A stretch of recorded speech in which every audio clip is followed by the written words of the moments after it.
Jangan lupa subscribe YouTube channel Metro TV News dan jangan lupa nyalakan notifikasinya.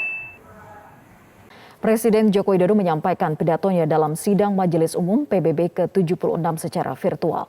Mulai dari percepatan dan perlunya mekanisme baru penanganan pandemi COVID-19, perubahan iklim dan isu-isu perdamaian dunia. Mulai dari nasib Afghanistan, kemerdekaan Palestina, hingga kondisi politik di Myanmar. Presiden juga mendorong tema Recover Together, Recover Stronger terkait dengan presidensi G20 Indonesia di tahun 2022. Mekanisme baru untuk penggalangan sumber daya kesehatan global, baik pendanaan, vaksin, obat-obatan, alat-alat kesehatan, dan tenaga kesehatan secara cepat dan merata di seluruh negara. Diperlukan standarisasi protokol kesehatan global dalam hal aktivitas lintas batas negara. Misalnya, perihal kriteria vaksinasi, hasil tes, maupun status kesehatan lainnya. Kedua, pemulihan perekonomian global hanya bisa berlangsung jika pandemi terkendali dan antar negara bisa bekerja sama dan saling membantu untuk pemulihan ekonomi. Ketiga, komitmen Indonesia terhadap ketahanan iklim, pembangunan yang rendah karbon, serta teknologi hijau sudah jelas dan tegas. Tetapi proses transformasi energi dan teknologi tersebut harus memfasilitasi negara berkembang untuk ikut dalam pengembangan industri dan menjadi produsen teknologi. Pandemi COVID-19 mengingatkan kita tentang pentingnya penyebaran sentra produksi kebutuhan vaksin di dunia di banyak negara.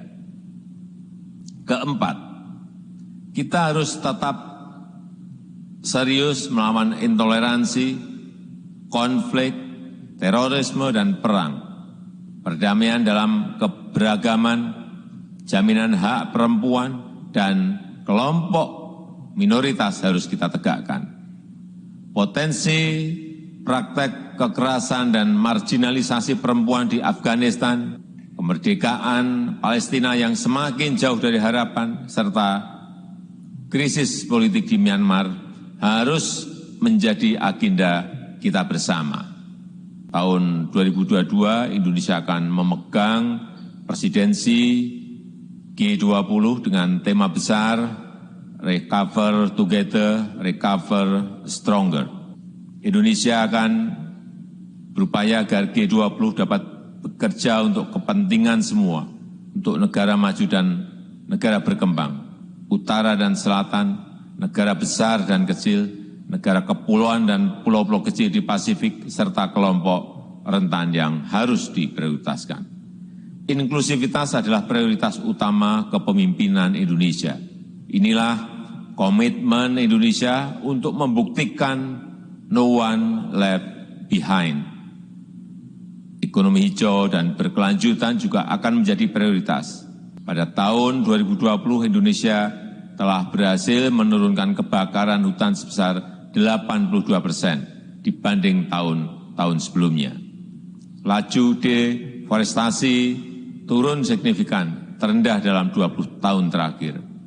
Dan dalam tatanan global, Indonesia ingin mengedepankan burden sharing, berbagi beban, menghadapi agenda bersama dunia yang sangat berat. Indonesia kembali menyampaikan harapan dan dukungannya terhadap multilateralisme. Sudah mendesak bagi kita untuk mengawal multilateralisme yang efektif dengan kerja dan hasil yang konkret. Let us work together to recover together, recover stronger. Terima kasih.